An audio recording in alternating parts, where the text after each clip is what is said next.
On a pratiquement terminé l'essentiel de la montée du jour. On voit très très bien derrière moi, juste là en bas, la tour de Girolat, la petite anse et l'endroit où on a dormi.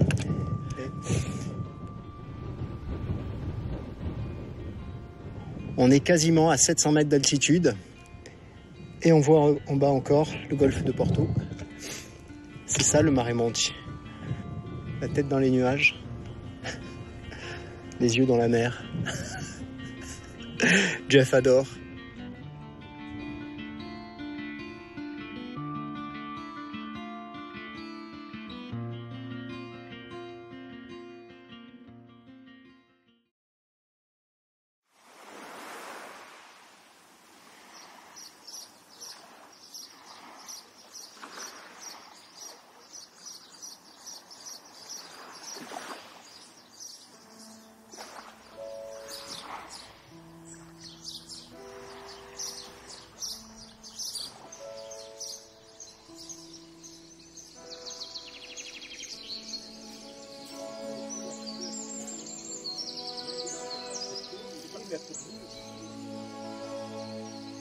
C'est la première fois qu'on vient en course.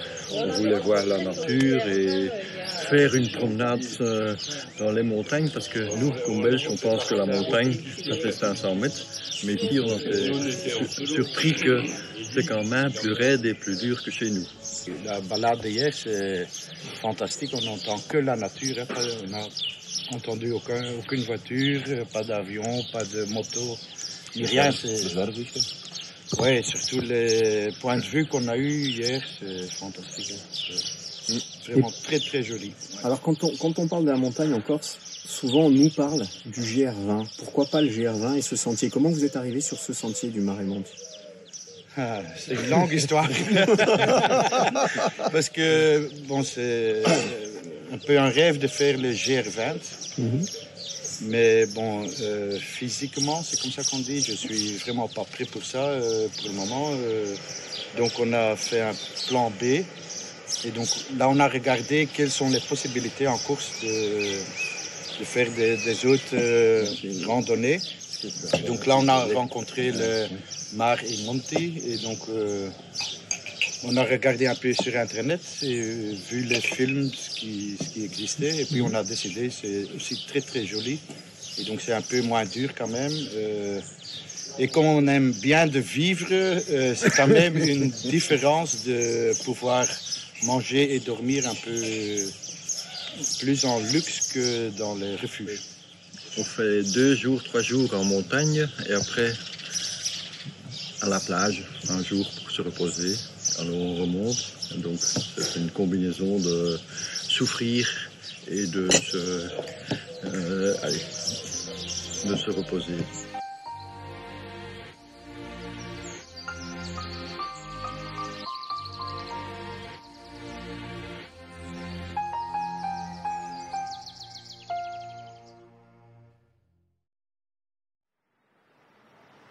On voit très bien là-haut la pointe la plus à gauche, Capo di Corse, toute la crête que l'on a parcourue hier, la grande descente jusqu'au col des Croix et le sentier qui nous ramène jusqu'à Girolat. Et là, devant nous, Scandola.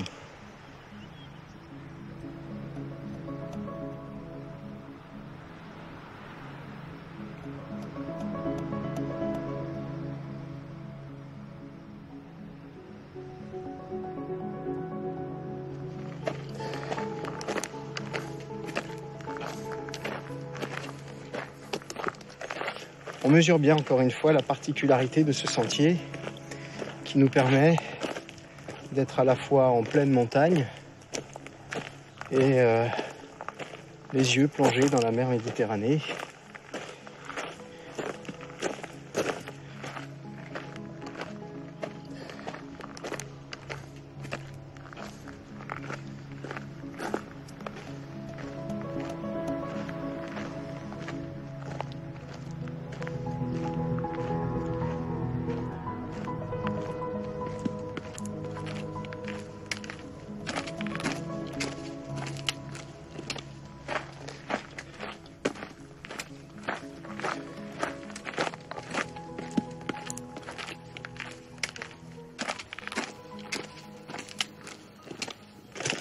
On laisse derrière nous Girolate.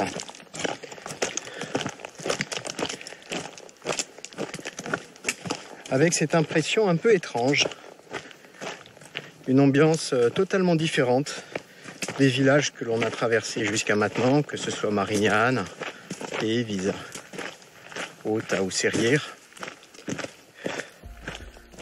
Girolata est devenu le symbole d'un tourisme de masse. Le malaise ressenti vient de ce sentiment d'une perte d'authenticité. Pourtant, cette activité a permis aux villages isolés de ne pas disparaître, de se moderniser et d'entretenir le patrimoine, alors que dans bien d'autres lieux traversés, d'anciens murs ou d'anciennes bergeries sont à l'abandon.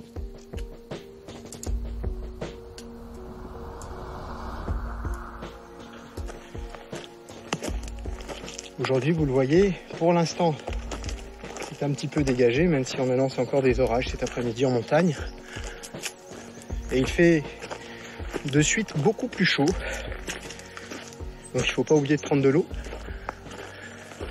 Et on continue de grimper sur ces sentiers très sauvages.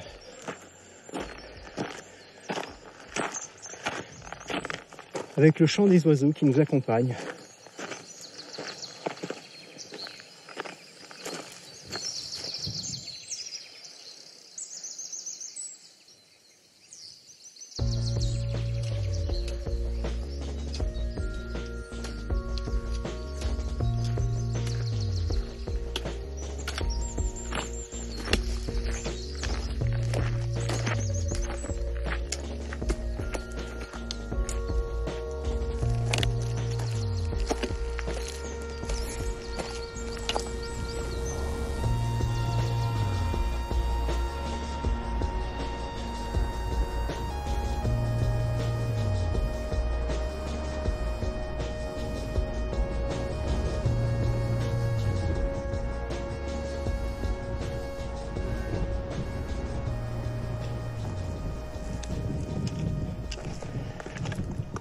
On a pratiquement terminé l'essentiel de la montée du jour. On voit très très bien derrière moi, juste là en bas, la tour de Girolate, la Petite Anse et l'endroit où on a dormi. On est quasiment à 700 mètres d'altitude et on voit en bas encore le golfe de Porto. C'est ça le Mare Monti. La tête dans les nuages, les yeux dans la mer. Jeff adore.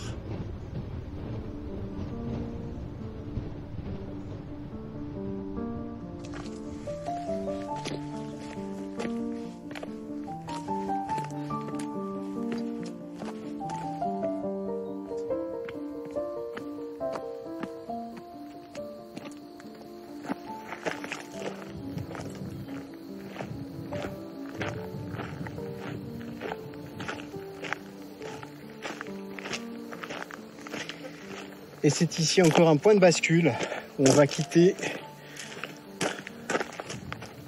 le golfe de Porto. On voit encore tout au loin le Cap Oros. On est à Bocalifoat et on va descendre du côté de Galiria.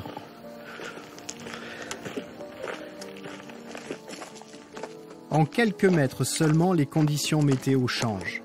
Plus de vent, le soleil de juin tape fort. Nous délaissons alors le Mare Monti pour une variante sur un sentier sauvage en plein maquis, tout près de la réserve de Scandre. Face à moi, la baie de Focolare, avec une petite plage de sable où on a bien envie d'aller se baigner. En ce qui nous concerne, on va continuer parce qu'on n'a pas forcément le temps. Mais au fur et à mesure que l'on parcourt ce sentier du Mare Monti, on se demande quand allons-nous arrêter d'être surpris tant les paysages qui se succèdent sont variés et magnifiques.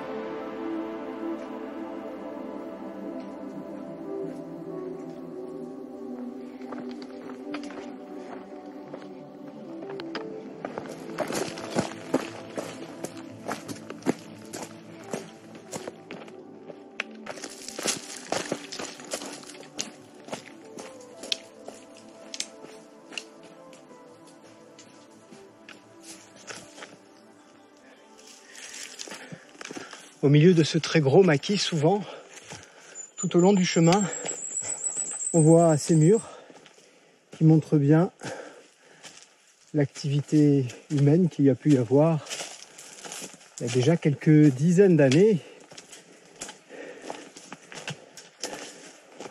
19e, première partie du XXe siècle sans doute. Mais le maquis, petit à petit, a repris ses droits.